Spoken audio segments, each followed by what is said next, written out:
Aujourd'hui, il faut qu'on fasse la clôture de là jusque ici et même après derrière le tas de ruines là, il faut encore qu'on rajoute de la clôture. Donc on est parti pour ça.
Bon, du coup, je vous retrouve une fois que la clôture est entièrement finie.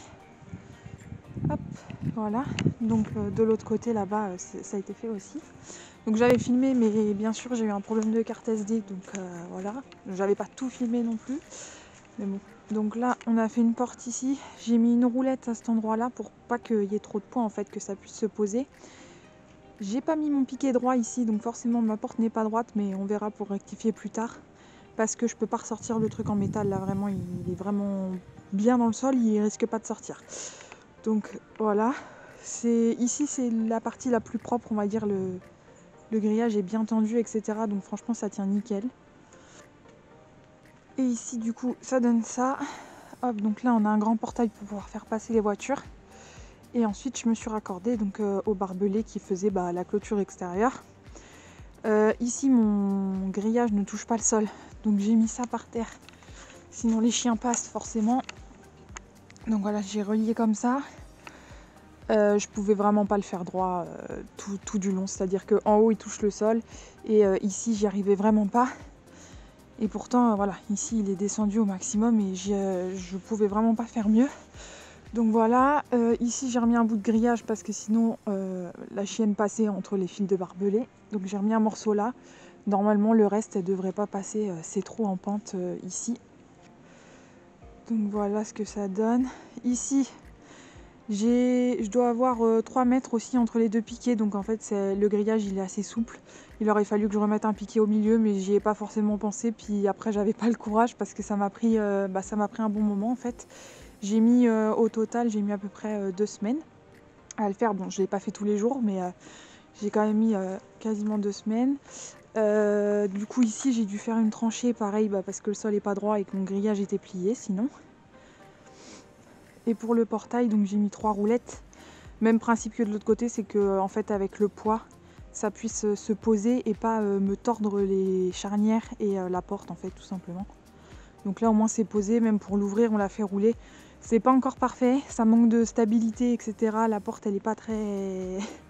Je suis pas sûre de la solidité à 10 000%, mais bon, si on a des trucs à changer, si on pense à d'autres choses, etc., on modifiera. Et puis c'est pas grave, pour l'instant, au moins c'est clôturé et les chiens ne peuvent pas sortir, c'est le principal.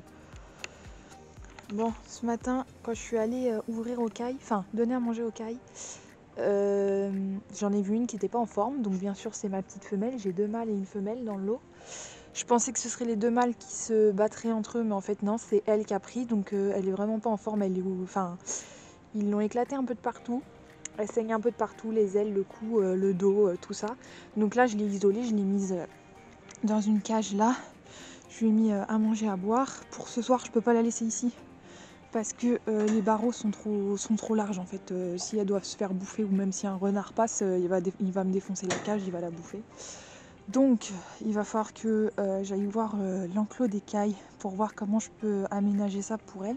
Parce que franchement elle n'est pas en forme et j'ai pas envie de la laisser avec les autres. Donc concernant mes 2 mâles, hop, il y en a un là et un là. Ils vont bien. Enfin, je tremble parce que j'ai hyper froid. Ils vont bien, ils vont même très bien, ça court, etc. Donc c'est bon. Je pense que je vais nettoyer toute cette partie-là. Et comme je peux la fermer de l'extérieur, je vais mettre ma petite femelle ici pour la nuit. Et puis on verra demain comment je fais ça. Mais comme ça, je peux lui mettre à manger, à boire. Elle a de la place et en plus de ça, elle est coupée du vent. Et de toute façon, je suis même pas sûre qu'ils rentrent la nuit se coucher à l'intérieur. Donc c'est pas très grave. Au pire, je leur remettrai de la paille bien propre pour cette nuit et ça ira très bien pour eux.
Hop, donc là, j'ai remis le plein de nourriture, le plein d'eau. Donc on va ouvrir. Non, on va pas ouvrir, on va peut-être remettre l'escalier avant. Bon voilà, j'ai remis l'escalier, donc là je vais la ouvrir. Hop. On va pas tarder à descendre.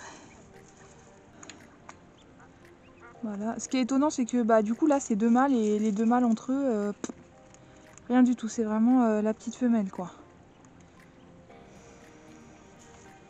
Hop. Donc là la petite malheureuse. Donc déjà là comme ça on voit qu'elle a pas des belles plumes et tout. Donc voilà. Derrière la tête là j'ai regardé, ils l'ont bien scalpé. Ils lui ont fait les deux ailes. Dans le cou ça a pas l'air. Enfin en dessous ça a pas l'air mais bon. Elle est pas très bien en point quoi. Allez va.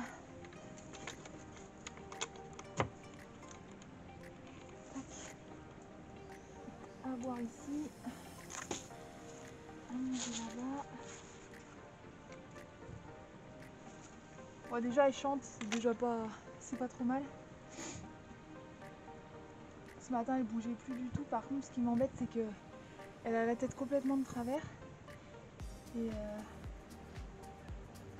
bah j'espère que ça va pas rester comme ça quoi parce que c'est pas terrible.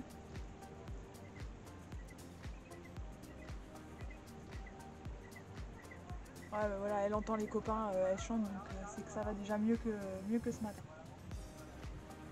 C'est déjà une bonne chose en espérant qu'elle se remette vite.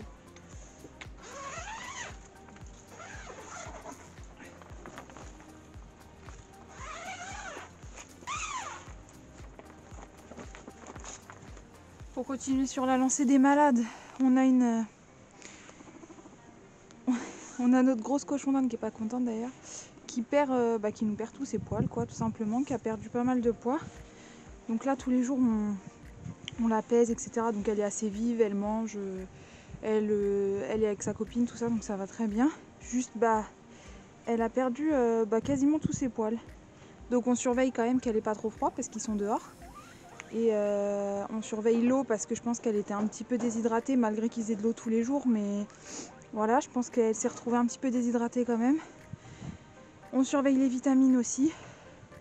Et je pense qu'elle reprend doucement mais sûrement du poil de la bête. Après si on voit vraiment que ça va pas, on l'emmènera chez le vétérinaire. Mais là franchement pour l'instant ça va. Elle a perdu pas mal de poids mais elle n'est pas encore en mode critique. Elle est dans le poids minimum du cochon d'Inde tout simplement. Et voilà. Petite boule.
foin.